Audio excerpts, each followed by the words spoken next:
me is like the 1940s, 50s westerns, because an audience at that time, they hadn't seen that.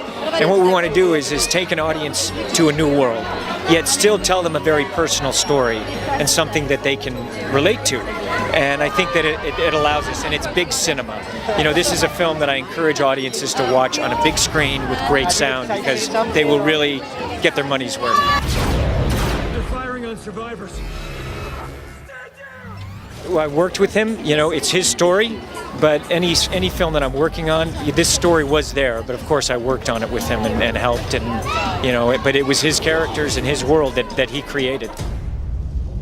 To go to Iceland, and when you go, when I was there, the sun never set in Iceland when I was there, and you look at those locations and the way the film, it just has such a haunting beauty. Bubble ship and down on the ground, it was so much fun to shoot there. Yes. The house was amazing.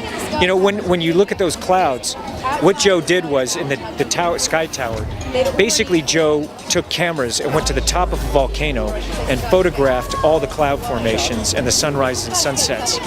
So when we're on the sky tower, we then had big projectors, and he projected the clouds onto the screen, and that's what lit us. So that's in camera, that's not CGI. Yes, all of that stuff on the sky tower, yeah, it's so beautiful. And he just has that kind of aesthetic that's incredible. When you look at what Space Odyssey 2001 meant, at that time in the world, no one had seen space. It was always black and white on television. So what he created, he was very unique, and quite brilliant, and I enjoyed working with him very much.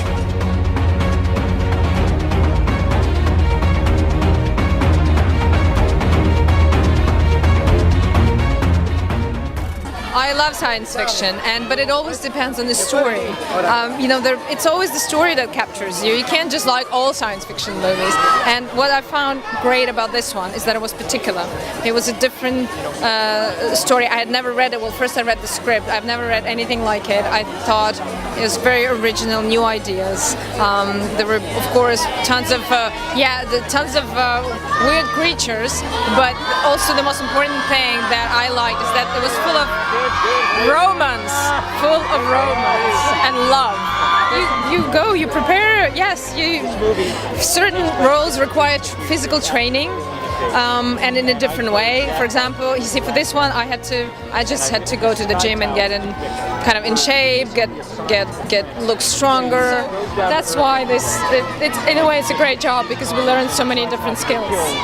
Yeah, there was no physical preparation required, but it was all mental. I had to read 3 books for that, and Anna Karenina, Brother Karamazov, and The Idiot. So it was a completely different story, and each experience is so unique. You see, in this movie we saw amazing landscapes. We went to Iceland, which is absolutely magnificent. This wasn't the first American film I did, but it was certainly the biggest budget movie that I'd done, and we're always searching for the truth. Joe created an environment for us in which we could be free, we could play, we could discover all sorts of things that we had no idea were living in the script when we were sitting down and talking about it for months on end, until we actually started playing it and stepping into the shoes of our characters. We had no real idea where it could go, and I think it went somewhere extraordinary. I think the film's so unique. I think she's a strong character.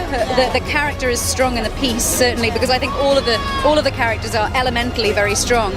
But I think Vicar is actually a very vulnerable, open wound in many ways, but and so fragile, wanting really to capture the love of her life and to keep him, and never to let him go. And it's a horrible thing every time he steps foot outside of the Sky Tower. Sets foot outside of the Sky Tower. She has this inexplicable feeling he may never return, and so living with that tension is it can be wearing.